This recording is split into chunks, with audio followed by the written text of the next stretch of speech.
Hey guys, what's up? Hey, what's happening, everybody? I'm sorry. All right, here is Fight Club review. Hey, what's happening, everybody? Welcome to our review of Fight Club. Maple had just gotten to see this movie for the first time. I'm your host, Chad, and Maple, what did you think about it? I really like this movie. Yeah? Yeah. You dug it? I'm excited.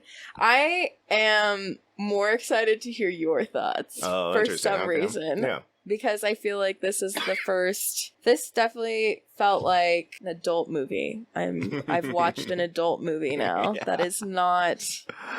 No shame to MCU. I had fun. Mm-hmm. I was having fun with that, but this is like what I wanted to do. It feels different, right? Yes. It's got a different feel. Sometimes it's a little hard to exactly pin it.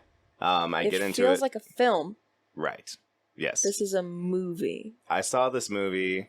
It came out when I was 7. I think I saw it when I was 10. It's the kind of movie that made me fall in love with film.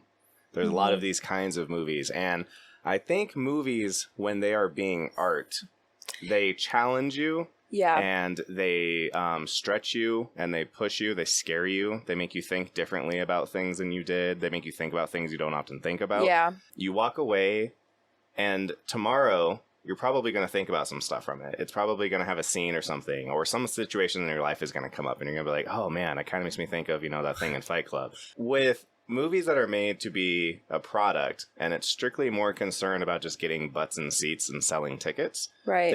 It's kind of like the difference between going and getting like a meal and getting like dessert. And the dessert is meant for it to be consumable. It goes down easy. You walk away. You Everybody don't really think will probably like it. Yeah. Yeah, the average person will like it. Yeah. So when you watch a lot of movies that are, I don't want to say, it's inaccurate to call them specifically kids' films, but I think it's a little more accurate to call them something like a movie where kids are invited. It's like okay, here, put it this way. Imagine a house party where it's like, hey, can I bring my kids? If it's a house party where kids aren't allowed, it's probably going to have a very different energy than a house party where the kids are allowed. Yeah. Yeah, I always think, yeah. Yeah, absolutely. So, yeah, all right. So, for a little bit of color, some background on this movie. This movie is an adaptation of a book, and it was written by Chuck Palahniuk, I think is how you pronounce it. He was a journalist. Okay. And he said that part of his plan, his idea kind of behind writing this book, as you can probably tell, this is an extremely masculine story. Absolutely. And he was saying that there really weren't, he said he felt like there was only really 2 stories out there that were for men of kind of like how they should socially organize and interact with each other. And it was basically Fight Club after he made it and Dead Poet Society. And for women, there's one that comes out like every season. It's like there's always some like sisterhood of the traveling ya pants, That would make sense because there's even, I was thinking about some of the lines in the movie or some of the conversations that were happening between, Edward Norton and then Brad Pitt. Some of the conversations between their characters was very, I guess, what I'd consider to be like toxic masculinity. Absolutely, yeah. So if you're saying, right, like if there were only 2 works of, right, literature or ideals around how men should be interacting within the world and with others and within relationships and even with women, it shows through the 2 main characters. Well, I think one of the things with the toxicity of the masculinity that's presented in the movie, a lot of that comes from, I don't think Chuck was really in a hurry to come up with solutions. I think what Chuck was doing was trying to showcase basically issues. And part of that is going to be these men who are trying, they're like, okay, so let's get into themes a little bit. I think one of the major themes in the story is it's these men who are drowning in this hopeless nihilistic society. Right. And that is run by consumerism. Yeah. And you feel empty and hollow inside, but that's okay. You just need to buy the right shampoo. And then everything will be complete. And that's where we meet our main character in the beginning of the movie. Well, and there's also the consideration of what does it mean to be a proper man in society. Absolutely. That's a huge theme in this movie. What does it mean to be a proper man in society? You're supposed to be able to provide a home and do all of these things and have a man is supposed to be able to define like where things are going. And in a general sense. Real quick question. So Ed Norton, did you catch his name? In the movie? Well, which name? Exactly, his real name. His real name? Well, Tyler. in essence, you can make the argument that there is one Tyler Durden, and it is Ed Norton, and that the fake character doesn't really have a name. Other people interpret it. Well, okay. Well, you can also interpret it that we never know his name, and Tyler Durden is a made-up name for the made-up character. I would think that, to me, I would think that Tyler is his name. Sure. But it's something that he, whether it was intentional or not, was avoiding, right? So joining those he could join those groups anonymously at the beginning. With the fake names with the fake names. So he could be whoever he wants to be. And that was kind of him floating in that energy of like, he created this detachment so then Tyler could become something else while he was he kind of made himself this physical separate entity from who he actually is and who he wanted to. I don't even think it's who he wanted to be. It's just kind of subconsciously what ended up taking over under all of the pressure of what was going on just in society and around his life. Yeah, I think our main character doesn't have a name because I think he's very purposefully supposed to represent everybody, basically. He represents that weird middle-class man who has the undescript job. Yeah. He has the undescript clothes. A 30-year-old boy. Yeah, he is, right. And that's kind of what Tyler's getting at, too, is like they never grow up, And how he's obsessed with, like, I need the things, and I got to fill, like, the voids in my life with the things. It's all IKEA, though, and IKEA has this very generic-y kind of anyone can have it kind of, furniture. And there's that chaotic energy in him that... Well, what it is basically he is so just unbelievably stifled by consumerism and the empty hollowness and vapidness of advertising and what society is selling to you, but really is ultimately empty and hollow, which Tyler rails against. That Tyler is almost like this defense mechanism that comes to save him from it and pull him out of it. It's just too overwhelming. That's what I'm saying. Absolutely right. This Tyler character is almost this form of his subconscious that literally overrides everything. 100%. He has a total mental break. Absolutely. And this other, like you said, basically Tyler comes to save him from like dying, from drowning. Mm-hmm. He goes through some steps ahead of time, which is going and faking more by going and dealing with all of the support groups and stuff. And he feels like it works.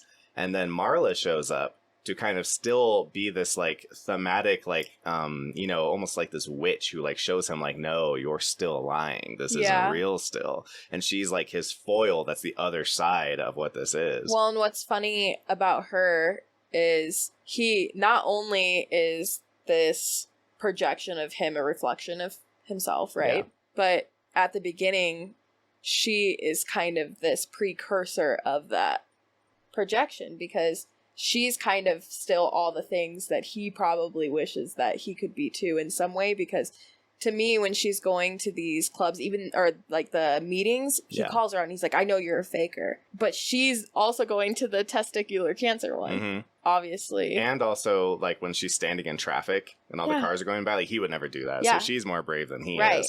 I think she, to an extent, kind of has a foot in the door of both of those characters. Right. Because she is still faking to feel better going to those different meetings, like, Jack, whoever you want to call him, is. Mm-hmm. And then, but she also still is much more nihilistic and has a little bit of the freedom of having let go that Tyler is. And that's kind of where Tyler's thing is with the nihilism, is the, like, Tyler values freedom and liberty over comfort. So it's like, I don't need a nice fancy car. I need the freedom to do whatever I want, whenever I want. And you guys have all sold out your freedom to try to fit yourself into a box, but the box is nice and comfortable. And what the narrator is starting to realize is that that comfort is stifling to him. It's like he's drowning in it and he can't sleep anymore because he's like dying from it.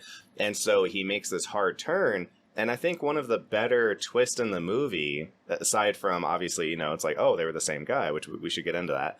But it's that thematically, like, the movie's called Fight Club, so you think, okay, it's going to be about these guys who start punching each other, okay, ooh, whatever. Yeah, I was expecting something very simple and kind of shallow. Different, yeah. And then when Project Mayhem becomes this thing, it's like, oh, no, this is like a big story. There's a lot going on. Like, he wants to change the world. Yes. And it's like, right, and he has all of these kind of, like, loosely... neo-Marxist kind of ideas about just like destroying the entire establishment and kind of starting over with the money. I like how he describes how like the worker bees can kind of leave and do whatever they want, but the queen bee is stuck. And so like billionaires who control all of us, they're the queen bees who are really stuck and they act like they're in charge of us, but really they need us.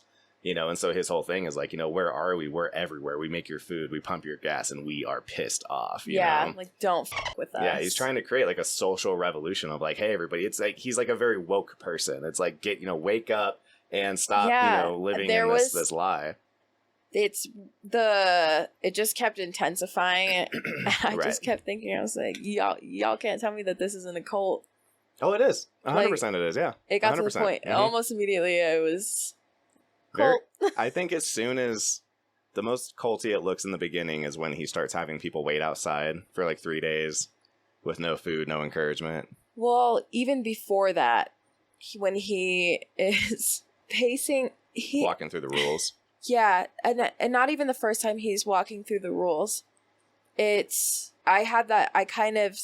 My wheels started turning a little bit because at the beginning of the movie we get a choir of music. Sounds like church, a church choir singing, and he almost becomes preacher-esque and he's pacing the floor. Yeah. And he's, talking. It reminds me of a preacher, and he is talking in front of this, literal congregation of people who are there and dedicated to listening to his message and what he has to say about Fight Club.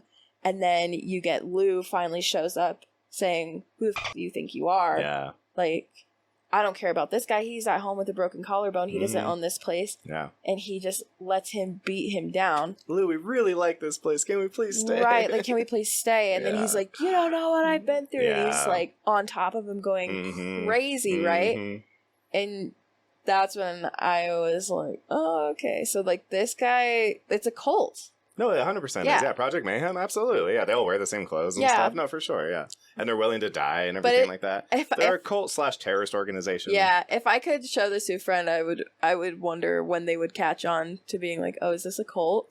Like, is Fight Club a cult? Mm-hmm. Yeah, the don't ask, don't tell. It's definitely a club at minimum, it's a club, guys. Yeah, for sure. It's just a club. But it's kind of, so it's like, that's why I say, like, the movie doesn't really offer a lot of solutions, but it shows, like, it's a great quote of, like, there's men out there living in quiet desperation. And it's like, this is all these men living in quiet desperation because our society is so stifling and so hollow and empty inside. And these people are so desperate, that they come to find some kind of meaning, something to make it all make sense, make it, feel alive. Our main character doesn't feel alive, and everyone else who shows up, we realize that they don't feel alive either. And Tyler represents all the things that he wishes he could be. He's very brazen. He's very bold. Our main character dresses like a loser. Tyler always dresses like a pimp from the 70s. He looks like now, I think of, what is it, that Macklemore music video? The thrift shop. Yeah, totally. Like, he literally looks especially with the furs and stuff like that. With the fur coat, yeah. But it's not that he is an ideal created by the writer. He's an ideal as far as his effed up head can think of. That, like, these are all the qualities I don't have that I wish I had. I wish I was confident. I wish I was, like, able to go and just, like, screw Marla and not care about her. Which is also kind of what I feel is pushed on men in society too. Well, that's what I mean. It's like his effed up interpretation of what being a man is. Yeah. And then again, also like this, like ripped, but not a gym buff. Right? Yeah. He's just ripped for no reason. Ripped, but not stuck at the gym. Oh yeah. He smokes. Yeah. He drinks, but the house they live in should be condemned. Yeah. The water's brown. Yeah. But again, he's so trapped by all of the like things he kind of needed to be perfect that he says like almost those things like make him feel more free. Like using the gross water and getting like used to that kind of stuff makes him feel like, oh, I can do anything now. Like I'm not, it's like, oh, my water isn't exactly the right pH balance and stuff. And it's kind of, creating this trapped like just. So then someone like his boss becomes very obsolete to him as a man or inadequate. Well, and he doesn't have power over him anymore, at least, because, it's like, you're still trapped, and I'm not anymore. Like, you're better in your reality, but, like, he's better in his. I don't choose to live in your reality anymore. But I'm not in your reality, so your rules don't apply to me. And now it's moving into the position of, like, I'm going to tear down your reality. We're going to blow up all the credit card companies. And voila, at the end of the movie, they do. You know, it's not like he doesn't stop him. I know, and it ends in like a weird the Pixies start playing and they hold hands. You met me at a really weird time in my life, you know? Yeah, it's like, dude. I was like, okay, the love story, I guess get you a man who blows up all the financial institutions in your local area to erase the debt down to zero. That's it, man. Restart society. If he's not doing that for you, dog, he ain't the one. Ain't the one, I guess. I'm telling you, I'm sorry. I was like, am I shipping this right now? Am I against it? Because a lot happened and that was really bad. Well, and Marla is kind of used as a foil to kind of show the difference between the two guys, because like how he behaves with her, he seems to long for some deeper connection with her, where Tyler just wants to hit it and forget it and not really deal with her and stuff. So it kind of represents these two dichotomies of this manhood. Yeah. That, you know, there's probably some answer somewhere in between. But I think where the story tells the most truth is when it's talking about the issues. You know, him even talking about this concept of like, you know, God is supposed to be this map for what we believe about, you know, our fathers are a map for what we believe about God. Well, what happens when your dad walked out on you? What does that tell you? And, you know, again, back to his thing of like, we're the forgotten generation. It's like, we have no wars. We have no depressions. It's like, we're just nobodies. We're Gen X. We're just kind of this useless, you know, no one will remember us. And that is interesting, too, because he goes into this monologue about how Tyler's relationship with Marla is, what would that be? So, like sadomasochistic? No, it's the same as what his parents did, right? Oh, yeah. Like he goes into this whole detail about how... Yeah, I like the metaphors. It's the same relationship. And so it's funny thinking back, well, it's him. And then at the end, they're sitting at the table. Or it might be where they're sitting at the table. She tells him, you know, I tried with you. Yeah, right. And I believe that she did. He just doesn't. Well, he doesn't. He's not thinking of it in terms that's him. Yeah, I think she did too. I agree. I really do. Mm-hmm. I think she knows something's wrong with him. She knows that he's not well. Well, no one understands that there's two different people until, ever, basically. Yeah. She's the only one, I think, at the end. Because all the guys in Project Mayhem think it's just him the whole time. Yeah. You know? They're like, you told me to do this, sir. What are you talking about? Because she starts going through the list. One day, you know, like, it's like kind of like the one day you love me, one day you don't. And then the next day it's this and the next day it's that. Like, back and forth. And I tried with you. And so everything that he did in this movie was him creating his own reality. So what he believes to be his relationship between his father and his mother then became his reality, because that's what he believes those relationships look like. Lots of us do, right? Yeah. So it's not so he projected, a coincidence that their relationship looks like his parents'. It's because he's doing what... Yeah. And so Marla could only ever look or appear in his reality the way that he expected her to. Mm. And so she only ever fit the role that he had already projected onto her. Mm. Like, that's interesting, yeah. Yeah, so... I don't know. It's just weird. There's so many things to this movie. Yeah. Like you said, you want to read about it afterward. Yeah, I know. I was like, I want to read everything I can about this movie and then watch it again. There's a really nice, there's another great little layer thing just like that, where when he's messing with his boss and he decides he's going to figure out how to like keep a paycheck even though he doesn't have to go to work, and he starts beating himself up. He says, for some reason, this reminded me of my first fight with Tyler. And it's because he was beating himself up in that one, too. It's just, and that's before they reveal that they're the same guy. So the movie was even, like, teasing you with, like, uh-oh, why would that remind him? Yeah, and it's funny, too, that he's telling people to go out and start a fight, but lose the fight. Right, yep. And he does it in the craziest fucking way. Because you're losing the fight, but you're winning overall, right? And yeah, even in when essence, Tyler cheating. with Lou, right, in that moment, he's like, when he gave everybody that homework, he's like, look, like technically he lost the fight. He didn't fight back, and he didn't really tap out, but Lou kind of just gave in, right? Well, he just got creeped out. Yeah, like he was just like, okay, I'm done with this, you freak. He's all bleeding on his face. Yeah, and he's gripping onto him. He's like, like all over him, right? So good. But telling everybody to go out and lose the fight, he does it. That the way he does it, I was like, that is insane. That's kind of when you realize that they're both like, it is of him. They both do the same things. Yeah, you notice a lot of those weird similarities between the two. Yeah, but one is just more attached to the actual external world, to the real reality. And he's fighting it more. You know, the Tyler version gets to kind of just be all in. So I guess let's get into that. When did you know they were the same guy? Oh, when did... I mean, honestly, once they started kind of explaining everything. He's that's like, great. That's good. When he... I think it's when he was like, why do you think I blew up the apartment? That's the part... No, maybe not. No, because that's the part where you realize that... I think it was when they started explaining it. Yeah, which is good. You want that. Was it the... Is he in the hotel room? And he's dressed like a pimp. And he's got the short hair.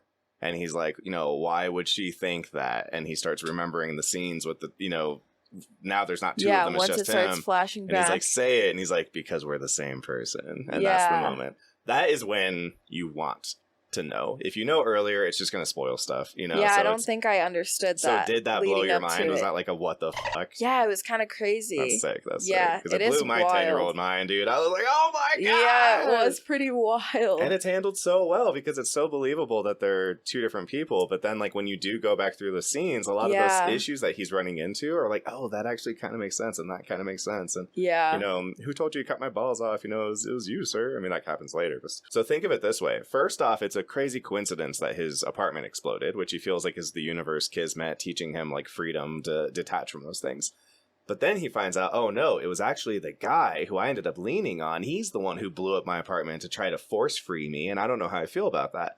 Then it's even a deeper layer, which is, no, I did it to myself. And remember, they were calling him, asking questions and stuff, and he's like, am I under suspicion? Well, then he should be under suspicion because he actually did blow up his own apartment. Which is funny because when Tyler walks by him, he's like, great performance. Like, he's like, great job. Just tell them. Like, why don't you just tell them what you did, that blew it up? And how would he even know what he's talking about? Yeah. It's like, it's so good. Because it's like he was in on the phone call. Yeah, because he's in his head. It's his subconscious basically talking. It's almost the things he's thinking to himself while he's on the phone. Yeah, and and Tyler is constantly feeding him what to say. Yeah. This is what you say. Right. This is how you say it. Absolutely, yeah. Dude, it's just really good. So the editing in the movie is really interesting, I think. They go do a lot of really like weird kind of avant-garde stuff. Like his towards the beginning, he's talking about like his work life and stuff like that, and there's weird single frames of Tyler that pop up. You notice those? Yeah. I didn't know what I was seeing. Yeah, it's Tyler. And so it's showing that like in his psyche, he's like starting to conjure this character as he's describing how empty and hollow his life is. And then when he's in the airport, the first time we see Tyler, he's like, if you woke up in a different time, in a different place, could you wake up a different person? And right when he says that is when Tyler passes him on that. And then the camera kind of pans with him. Yeah. So the first part of that movie is actually watching Tyler kind of slowly breaking free out of his psyche because he's kind of building him as he's thinking and pondering about how can things be different for me. Yeah. I just like those little editing tricks and stuff I just think are so fun. Yeah, it's insane. Or that part where the camera starts zooming in on Tyler's face while he's talking and the fucking... And it's like shaking all crazy. Yeah. It's funny too. There's I know I want to go back and watch it again. There's a like graffiti on the wall at one point in time outside, and it says myself, myself, myself, myself, like stuff like that. Right. Look like for all those little Easter eggs. It's like hidden in there. Definitely. And I was like, what is that? I was like, it has to mean something. Like. Yep. And then it did. Yep, absolutely. Yeah, I love Definitely that. Definitely did. No, I love how it was almost brazen. It was like daring you to figure it out. I know. Like putting it right in front of your face. Which, at first, I was kind of suspecting that Tyler was the one, because why the fuck is he talking about dynamite so much? Mm-hmm. He's talking about it so much. Mm-hmm. From the beginning, from the get-go. Oh, did you know that if you do this, and when you make soap, and it with the glyceride and all this stuff, then if you mix it with this instead, you'll get dynamite? And he just keeps talking about it. And he's just like, whoa, yeah, I didn't know that. How did you know that? I even said when they were on the plane and they were sitting next to each other, I was like, they oddly feel like a match made in heaven. Yeah. The two of them. Yeah. They're like an Abbott and Costello. They go hand in hand. One's a straight man and one's so goofy. So, it's just funny because it ended up being basically the other half of it. Exactly right. He thinks that Tyler completes him, basically. He's all the things he kind of wants to be that he isn't. But, like you said, it is too far, and it's so distilled that it turns into, straight up terrorist organization. They start blowing buildings up, and then all of a sudden the main character's not into that anymore and tries to, like, stop it. And doesn't really succeed, except for that he does basically finally get free. It seems like you walk away with the hope that he is going to be on a progressive step to maybe have combined the parts of both of those people who work. Yeah. You know, like, again, Jack, if you want to call him, well, it's just Jack wants to, like, have a relationship with Marla and has some connection because he knows he is a citizen of the world and probably doesn't want to spend the rest of his life in prison. Tyler is just a total, like, Ted Kaczynski type, like, I have disenfranchised from the world. Yeah. This is kind of what I talked about with Joker as well. It's like when society and the system has failed you so badly, you get disenfranchised from it. So you say, like, I'm not even going to be a part of it anymore. I'm just completely checked out. I'm not interested in participating. And then it's almost like this absurd amount of oh my gosh. He's like desensitized. Yeah. From everything. Mm-hmm. So then all the stuff can kill people and right. stuff. Yeah. And so the violence and all of this stuff, just like the chaotic energy of everything. Yeah. And then or letting Bob die. Yeah, letting Bob die, and then even just his own, like, how he treats himself, you know, obviously, like, he starts by beating himself up. Yeah. You know? And then, I mean, we get to the point at the end where he shoots himself. Yeah, absolutely right. You know, it's almost... Which I did... It exceeds to this ginormous level of self-destruction. Yeah. But I did love the way they play with the idea of, like, if I shoot myself and think I'm shooting myself, but I'm shooting out the side of my mouth, but then Tyler thinks he's being shot, you know, I just directly thought he did it wrong, which is a thing that, as morbid as it is, happens. Yeah, it's possible. Because if you don't know what you're, not that you need to know what you're doing, that's really terrible. Well, there's also a kickback. It's an awkward angle. If it's a misfire, that works better. But for some reason in his head, he thought that because then he really would have thought he was killing himself. And so it kind of has this weird thing of, like, Tyler thinking now that, like, oh, wait a second, and then he dies. So, you know, he gets away from this, you know, kind of free of this Tyler thing. But like I said, I think he's also free of, like, the Jack thing. I think that he is a new man who is hopefully a bit more of a... rounded or, you know, version of those two. But it's not like him and Marla are, like, gonna be, you know, not effed up people. They still have a lot of issues. Yeah, and they do still have a lot of issues, and it's just there's always this quote that circulates. I see it all the time on Instagram, and I mean, even, like, I've had conversations with friends where in some ways, and I do think it is true, you can only meet people as far as you've met yourself, right? And so it's funny when I'm saying at the beginning how I think that Marla in some ways is this version of a person that he wishes he could be, that she is still that detached, free, like she's standing in the middle of the street, not something that he would do, you know, death is inevitable at any point. She's still, like, has this nihilistic view of things, and he's hitting this breaking point. I wonder if she, obviously not to his extent, but it's funny to see them come back together at the end. Mm-hmm. I think because it's almost like now he's like, oh, okay, like maybe that was a little over the top, but, you know, I'm not hanging on to this old version of myself anymore. And so then he all of a sudden hits this, like, baseline that I think matches her a little bit better. Like I said, I think in the beginning she is a little bit of both. And I think at the end he's going to be a little bit of both. So it's funny that now that he matches her energy, they come back. Yeah, absolutely. Right. And hold hands. At the end. And they're holding hands. Mm-hmm. Yeah. As the Pixies play. Yeah. No, it's killer, dude. Yeah. I think it's sick. I think the movie this movie is great. There's so many things that we're not even going to be able to talk about. Oh, yeah, because you could talk about it for hours. He also just talks about so many facets of society, of just like the work feeling unfulfilling, and you feel like a loser, and there's just nothing, there's no hope. The hopelessness of today's modern society. And this movie came out in 97, and it doesn't feel a day different. Well, yeah. The only thing this movie probably would have covered differently, if it had come out today, is the social media revolution.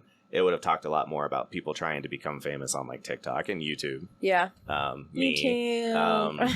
But it would have talked about these are ways people are trying to fill that hole in their heart. Well, and even at the beginning, I just think it's funny because he goes from having this he's, like, going through all the lists, and I'm sitting here thinking, I'm like, damn, like, that's kind of how I feel because I just moved, right? Whereas before... But I'm in between this struggle of being like, do I want to buy all of these things that are supposed to be fulfilling and all these things that society tells me to have, right? And there are very seldom do I invite people to my house because I just don't care. Like, why do I need a bed frame? Why? Yeah, no, I don't think you do. Like, why? Like, my mattress is on the floor. I have a mattress because that's one of those things that I'm like, yeah, this is convenient. It's more convenient to me. It's more comfortable for me. That's one of the things that I was willing to pay for. But I've slept in my car. Yeah. I've lived out of my car. Yeah, me too. You know, any belonging that I had at one point in time was in my vehicle. Could fit in your car, yeah. Yeah. And I've lived out of a box. I've slept on floors. Like, so it's just, it's weird because now, I don't know. That's what you were saying. Like this movie at one point in time, like literally at the beginning, I was standing in my kitchen, you know, and I'm like looking around and I'm like, I have a fucking microwave. I used a microwave in over a year. Like, I don't own a TV. They're telling me I have to pay $110 regardless for cable. I'm not going to own a TV. I'm not buying one. Yeah. Why? I don't want one. Yeah. I don't need one. It's not going to make me happier. It doesn't make me a better person to own a TV. But it's just funny because I think a lot of people, if their material world were to collapse, that would be devastating. Well, it is for him. Like that's a big shocker. Literally devastating. Yeah. Like they would be like, I don't know where to go. I don't know where to turn. Like they wouldn't know how to move themselves out of that situation. And when you start looking at things as things, it kind of changes your perspective. Like you're basically just a workhorse that's working to pay for things. Which is all being sold to you. What does he say? He says it multiple times. Well, things you own you. Things you own you, no, but that death is unavoidable. Like it's 100% that you will die. Yeah. But basically saying like, you know, like your chances of dying are absolute. Yeah, you are going to die. Absolutely, yes, right. You're going to die. Yeah. And so all of these things that's why I'm a big old nihilist. all of these things that we just, it's blinding. Like you see nothing else outside of this. I remember working my first cubicle job and looking around and seeing people 3 times my age. Yeah. And being horrified. I would cry in my car thinking about it, being like, you're literally so content working in this cubicle that you were going to live and die here. And it freaked me out. Like, I was literally scared. I felt similar working at Walmart and seeing people who were like white-haired and them talking about how having lived there, you know, worked there a very long time. And it's like, I don't, you know, it's not there's nothing wrong with that. Yeah, right. Like, people can do whatever they want, or sometimes people end up in bad situations and it is what it is. But it was one of those things where I was just like, I would rather fail trying really hard to like make this YouTube thing work than get scared and work in a cubicle because it was safe. Yeah, and again, that's kind of what's talking about. I think this movie is tapping into something that is primal. That is this kind of like, we used to be hunter-gatherers. We used to be free people who roam the lands. And now we've trapped ourselves in cages, like we're, you know, in cubicles, like we're zoo animals. Right. And we're dying and we're stifled and we're gasping for air. And so Tyler represents a certain return to, you know, the monkey man element a bit, you know, his that primal, more that primal instinct, which I mean, without saying that that's correct. It's and that not correct. Yeah. We should draw a hard line that. And that's what I mean by the movie is pointing out problems, not necessarily giving solutions. Right. It's pointing out that this is stifling, though, and that it's making people think. Yeah, the desperation that he feels is coming from something real. You know? This movie pushes people that if you're paying attention, that you need to find a solution. And like as a viewer. And like you were just doing, you were just, you know, recounting your own personal anecdotes of things you felt that related to this movie. Yeah. And I think if a person is paying attention and cares and is getting past the fact that like, oh, it's cool when they punch each other, then I think that it will do that for you too. It's like, you know, I remember it really shocked me with that part where he's talking about God, because like my dad did abandon me. And so when he said that, it was like, oh, you know, it's like, yeah, these things you struggle with of like, oh, there's this creator who cares about you and he wants you to be happy and blah, blah, blah, blah. Well, and it's weird that they make this contrast, right? It's always the new furniture, the new this, new that, best this, best that. And when he's talking about, you know, his dad, there's a portion where he's saying, oh, like, you know, on to 6 new families with new children each time, right? Yeah. And it's like, it's true. People are as useless. Even do it with people. Yeah, people are as useless as the commodities. Yes. Yeah. Right. And so this attachment to all these things is almost how we start to value our attachments with other people. Yikes. And him trying to be like, stand up, care, you know. Yeah. But also he has a nihilistic message within himself as well. Even within Project Mayhem, it's like, you don't have names, your numbers. When they're out there doing like the gardening stuff, he's on the megaphone and he's like, you know, you guys are made out of the same like rotting bullshit that everything else is made out of. Ooh, and until Bob dies for it, then it's not even worth having a name. Like, you're not worth having a name unless you're willing to die for it. Well, that's them trying to interpret what he's saying because he's contradicting himself because he doesn't realize that he's Tyler yet. Yeah. He's kind of like, what the fuck is going on? You guys are crazy. What the hell is this? It's like, oh, wait. I get it. When you die, then you do have a name. But what I like about that, though, with his kind of nihilistic bent is I think where that's coming from isn't a place of people actually having no value. I think he's fighting against the narcissism that consumerism creates. So it's like, don't think that you're so fucking special because you have a Lamborghini. You're made out of all the same BS that everything else is made out of. You know, the way Carl Sagan put it was that, like, basically everything started as the same particles that created the stars. So everything is made out of star stuff. It's all the same. Carl Sagan. Star stuff, you know. Yeah, God, don't even get me started. I know, dude. Carl Sagan, I just can't. You must first. The only time I've ever listened or, like, heard Carl Sagan is because your boyfriend, he used to turn it on to go to sleep. Yeah, he's got a great voice. Like, oh my god, I love Carl Sagan, and so I'd just be like laying in bed trying to go to sleep, and Carl Sagan is like, pie welcome from scratch. You must first create the universe. Welcome to the cosmos. Yeah, that's it. So the consumerist corporate push to get you to be like, you are sad, but you will be happy if you just buy the right water. Then it's also telling you that, like, you are special and important. That's this thing too. Like, you're not a snowflake. That's where a lot of that snowflake stuff came from, was this movie. So it's like, you know, you are special. You're the most important person in the world. Your happiness is the most important thing. And so here is your stuff that is going to fill that void until you feel happy. And again, a lot of what he's railing against is like, we live in this house that has this crappy water. It should be condemned. It's disgusting. But if anything, that freedom that he feels from all of that stuff, he's felt better in his life than he ever did when he was stuffing, you know, his house with all that crap. Yeah, I think once you're pushed to that point of what he keeps calling hitting bottom, remember? Yeah, hitting bottom or whatever. Like, once I realized, I was like, let me just let this stuff go. Yeah. Let me just let it go. Yeah. And then I was like, damn, I'm attached to nothing. Like that. Yeah. That being able to detach from things and learning that actually did help me improve relationships too. Mm-hmm. Like, yeah. So, I always tell myself, like, where I started doing things differently in my life after all of, you know, the whatever I've been through, obsolete, but like doing things for the joy and not the outcome. Yeah. Right? Like, I'm not the sum of me is not what I'm able to produce. Even though, you know, being a person, it feels good to be validated in the work that we create. And we talk about this even with the channel, like, you know, how you feel with editing, like, is it perfect, right? Like, but still at the end of the day, you know, like, you should ultimately be doing all the things that you're doing because of the joy.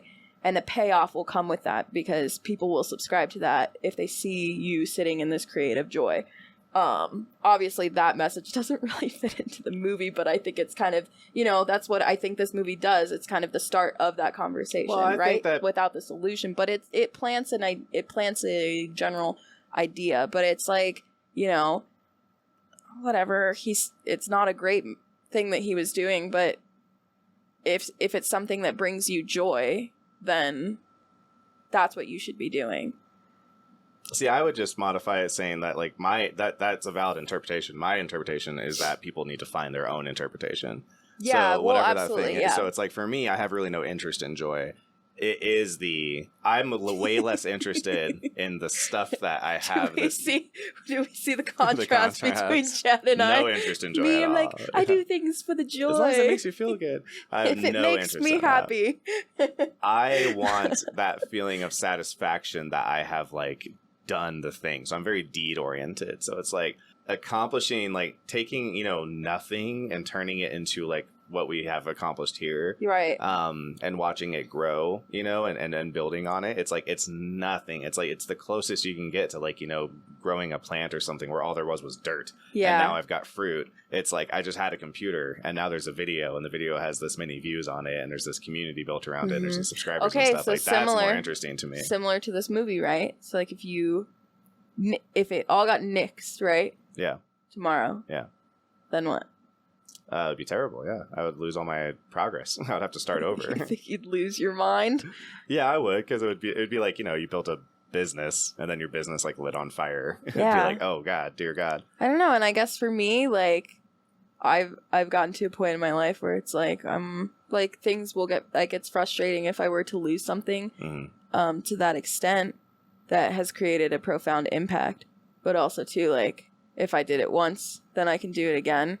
And I don't know. I've gotten to the point with things where it's like when stuff doesn't work out, I don't know. I'm just able to be like, okay, well, I'm not dead, so yeah. Life goes on. But I also think that there's next? more inherent value in putting value into your deeds and accomplishments more so than just the crap you own. Yeah. You know, it's like, it's not that my self of well-being is coming from the fact that I like... No, and I'm not saying that. No, but I'm saying, like, that's a... I don't know. I've had people explain to me that as like pride, right? And maybe I don't have a lot of... I don't think it's not that I don't have pride, but... I also don't... Yeah, I don't know. Like that's what I mean. It's for you. Like yeah.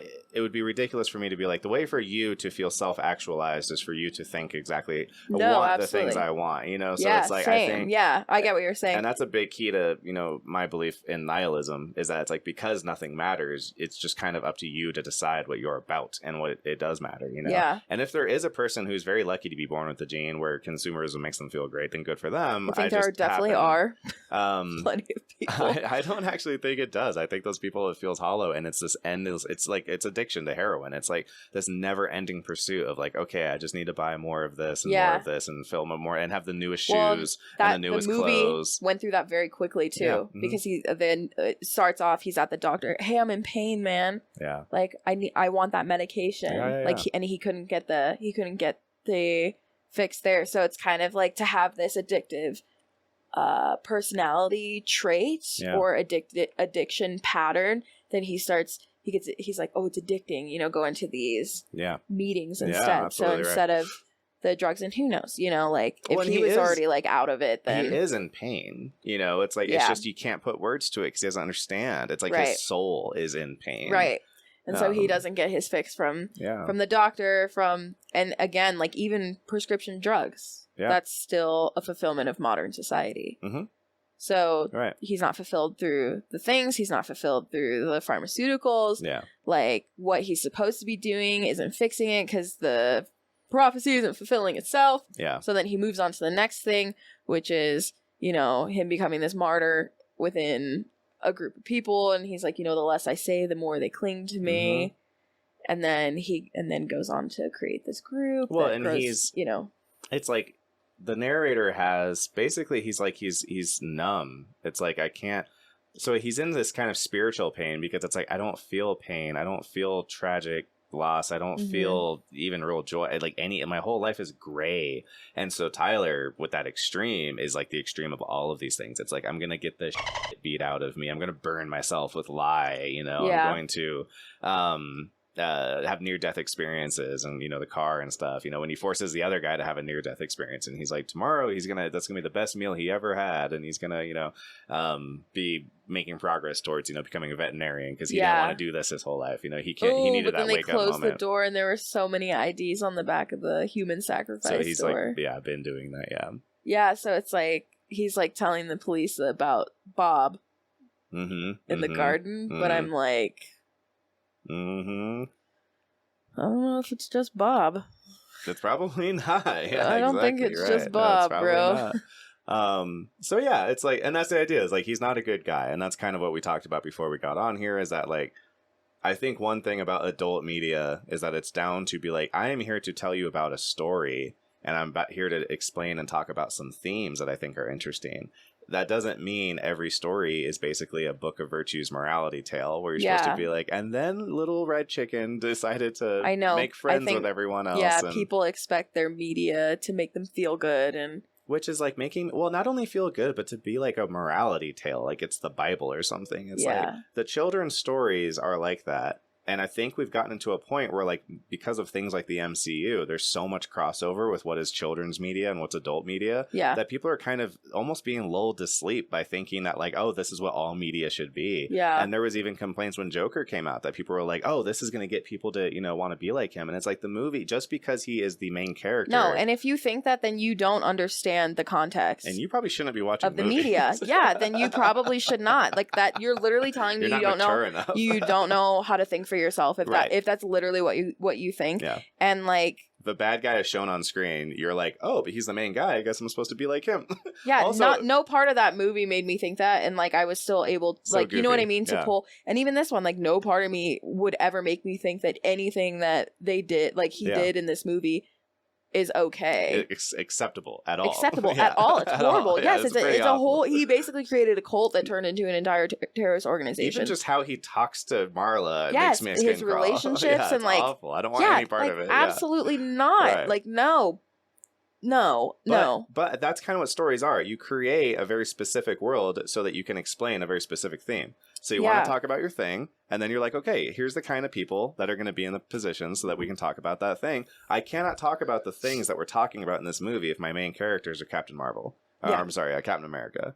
So different strokes, and that's kind of what I was getting at in a different video that we talked about how it's like there's certain things that are just like you just don't have the structures that you need to be able to cover this topic. To cover the topic, I see what you're saying now. Yeah, it changed. Yeah. Well, and that's what that's why in some ways I was agreeing with you, because I was like, it's really like there are certain topics where it's like that's a big topic, Right? And then it almost feels disingenuous. Yeah, or disrespectful of like you guys didn't handle it with the care it needs. Yeah. You just barely brought it up. And how he said it's like, oh, it's Earth Day, and what did the big corporation? Right. Here's a sticker. Yeah. Oh yeah, like we're totally with that. Yeah. And then the next, like, That's but it. they're just like destroying the planet in the background. It's like Mhm. you're the biggest problem that we're having. Mhm, You're mhm. doing nothing about it, but you make an Instagram post about. So at least with this movie, I feel like you can believe that Chuck, who wrote it, and David Fincher, who directed, they cared about the subject matter. And so they wanted to dig into it in a way that, again, doesn't have a nice little bow on the end. See, and then all he had to do the whole time was trust his friends and believe in himself. Yeah. You know, it's like, no, there isn't really an answer, but it just gets you thinking about how these things translate to your life and how just life in And the general world, and philosophy. Right, exactly, yeah.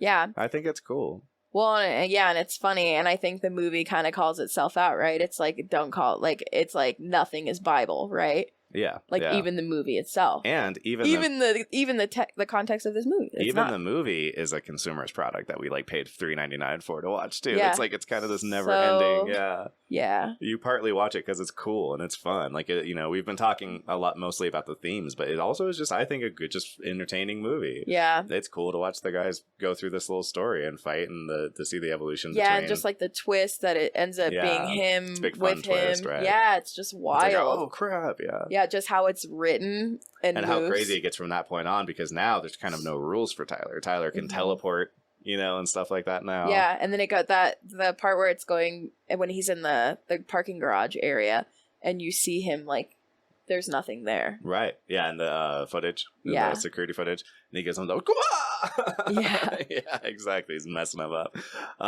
So yeah.